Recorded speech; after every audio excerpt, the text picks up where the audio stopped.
అందరికీ నమస్తే.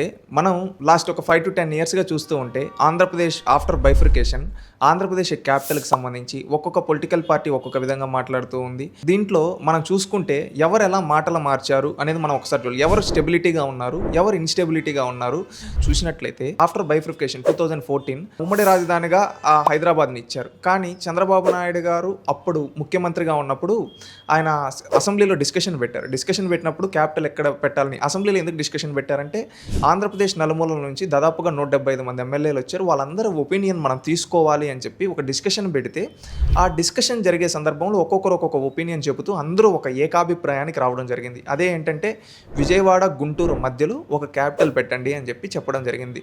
అప్పుడు జగన్మోహన్ రెడ్డి గారు అపోజిషన్ లీడర్గా ఉన్నాడు. ఆ రోజు ముఖ్యమంత్రిగా ఉన్న చంద్రబాబు నాయుడు గారు అపోజిషన్ లీడర్ జగన్మోహన్ రెడ్డి గారి మాటని గౌరవించి ఈ విధంగా దానికి సంబంధించి క్యాపిటల్ స్టార్ట్ చేయడం జరిగింది. ఆ రోజు జగన్మోహన్ రెడ్డి గారు యాక్సెప్ట్ చేశారు. 30,000 ఎకర్స్ ఉంటే చాలు, నేను మద్దతు ఇస్తున్నానని. నేను ఇక్కడే ఇల్లు కట్టుకుంటున్నాను, ఇక్కడే నా ఇల్లు ఉంది, నేను రాజధాని అనేది మార్చను, ఇది మీరు అపోహ మాత్రమే, రాష్ట్రంలో ఉండే ప్రజలు ఎవ్వరూ నమ్మవద్దు అని చెప్పి ఇదే జగన్మోహన్ రెడ్డి గారు చెప్పడం జరిగింది. ఆఫ్టర్ చీఫ్ మినిస్టర్ ఈయన ఏం చేశాడు, అదే అసెంబ్లీలో నిలబడేమన్నాడు, ఆంధ్రప్రదేశ్కి ఒక క్యాపిటల్ ఎందుకు, 3 క్యాపిటల్స్ ఉంటే బాగుంటుంది, సౌత్ ఆఫ్రికా మోడల్ అని చెప్పి ఆయన చెప్పడం జరిగింది. సౌత్ ఆఫ్రికా లాంటి దేశం చూస్తే దానికి 3 క్యాపిటల్స్ ఉన్నాయి. మనం కూడా మారాలి.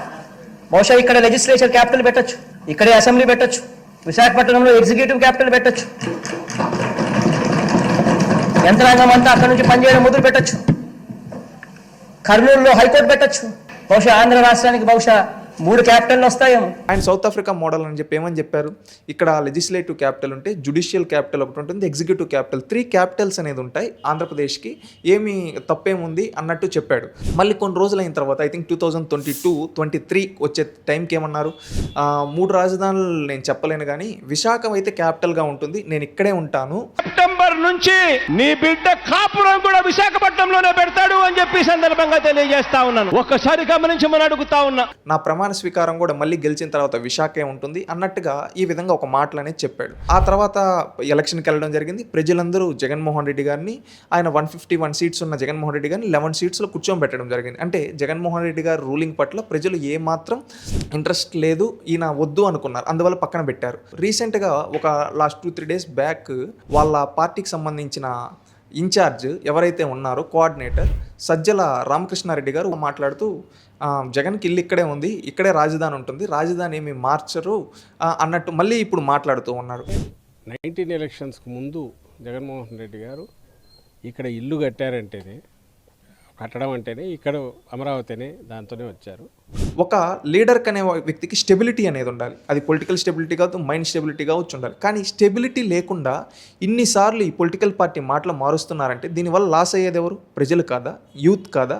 ఎందుకంటే ఒక స్టేట్ బైఫ్రికేట్ అయినప్పుడు ఒక లీడర్ అందరు ఒపీనియన్ తీసుకొని ఈ విధంగా క్యాపిటల్ స్టార్ట్ చేస్తే మళ్ళీ వచ్చి 5 ఇయర్స్లో ఆ క్యాపిటల్ని నాశనం చేసి అక్కడ ల్యాండ్స్ ఎవరైతే ఇచ్చారో ఆ ఫార్మర్స్ వస్తే లేడీస్ని కూడా కడుపుల్లో, ఈవెన్ ప్రెగ్నెంట్ లేడీస్ని కడుపుల్లో తన్నిచ్చి ఎలాగంటే వాళ్ళని చేసి వాళ్ళని అవమానించారు. అదే కాకుండా 3 క్యాపిటల్స్ అన్నారు. కనీసం ఒక క్యాపిటల్ అన్న డెవలప్ చేశారా అంటే అది మాటల వరకు మాత్రమే ఉంది కానీ చేతల్లో ఏమీ లేదని మన కళ్ళ ముందు కనబడుతుంది. ఇప్పుడు మళ్ళీ ఇక్కడ ఉంటుందని చెప్పి ఎవరిని నమ్మించడం కోసం, అంటే ఎవరన్నా జీవితంలో ఒకసారి యూటర్న్ తీసుకుంటారు, కానీ ఇన్నిసార్లు జగన్మోహన్ రెడ్డి గారు టర్న్ తీసుకున్నారు. దీన్ని జేటర్న్ అనొచ్చా? ఎందుకంటే జేటన్ అనే ఖచ్చితంగా అనాలి. ఎందుకంటే 1 టన్ 2 టన్స్ చూస్తున్నాం. ఇప్పుడు మీరు చూసిన ఇన్ని ఈక్వేషన్స్లో ఇన్ని టన్స్ తీసుకున్నారు. దీనివల్ల నష్టపోయింది ఎవరు? ప్రజలు కదా. 5 ఏళ్లలో కనీసం ఒక క్యాపిటల్ కూడా ప్రాపర్గా చేయని జగన్మోహన్ రెడ్డి గారు ఈరోజు మళ్ళీ ఇంకొక టన్ తీసుకొని ఈ విధంగా అంటూ ఉన్నారు.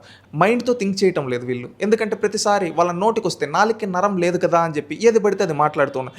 ఇన్ని టన్స్ తీసుకున్న వాళ్ళు అసలు పొలిటికల్ పార్టీగా వీళ్ళు పాలిటిక్స్లో ఉండడానికి అర్హత లేదు. ఇది ప్రజలు ప్రజాస్వామ్యబద్ధంగా వీళ్ళకి ఓటుతో బుద్ధి చెప్పాలనుకుంటారు. ప్రతి ఒక్కరు థింక్ చేయాలి. మరి ఒక్కసారి మోసపోకూడదని చెప్తున్నాను. ఒక 1 వీక్ బ్యాక్ జగన్మోహన్ రెడ్డి గారు ఒక ప్రెస్ కాన్ఫరెన్స్లో చెప్తున్నారు. ఏమని చెప్తున్నారు, మీరు ఇప్పుడు టెండర్స్లో పార్టిసిపేట్ చేసి కంపెనీస్ ఇవి పెడితే ఇవి తీసుకుంటే రేపు మేము వచ్చిన తర్వాత లాక్కుంటామని బెదిరిస్తున్నారు. ఇది స్టేట్ యొక్క రెప్యుటేషన్ పైన దెబ్బ పడుతుంది. ఇది ప్రతి ఒక్కరు ఆలోచించాలి. ఇలాంటి వ్యక్తి పాలిటిక్స్లో ఉండడానికి అర్హత లేదు. ఈరోజు వైసీపీ పార్టీ లీడర్స్కి అదేవిధంగా జగన్మోహన్ రెడ్డి గారికి ఓపెన్ ఛాలెంజ్ ఏంటో తెలుసా? దమ్ముంటే జగన్మోహన్ రెడ్డి గారు ప్రమాణం చేయమనండి, నేను ఇక్కడే క్యాపిటల్ని పెడతాను, ఇంకా మార్చను అని చెప్పండి. చెప్పలేడు. ఇలాంటి వ్యక్తి పాలిటిక్స్లో ఉండడానికి అర్హత లేదు. ఈవెన్ మెంబర్ ఆఫ్ లెజిస్లేటివ్ అసెంబ్లీగా కూడా ఉండడానికి అర్హత లేదని నేను భావిస్తున్నాను. మీరు కూడా ఇది ప్రతి ఒక్కరు తెలుసుకొని ప్రతి ఒక్కరిని ఎడ్యుకేట్ చేద్దాం. ఇలాంటి వాళ్ళు పాలిటిక్స్లో ఉండడానికి అర్హత లేదు. ఇలాంటి వాళ్ళని మనం పాలిటిక్స్ నుంచి ఎలిమినేట్ చేస్తేనే పాలిటిక్స్ బాగుంటాయి, స్టేట్ బాగుంటుందని చెప్పి నేను భావిస్తున్నాను.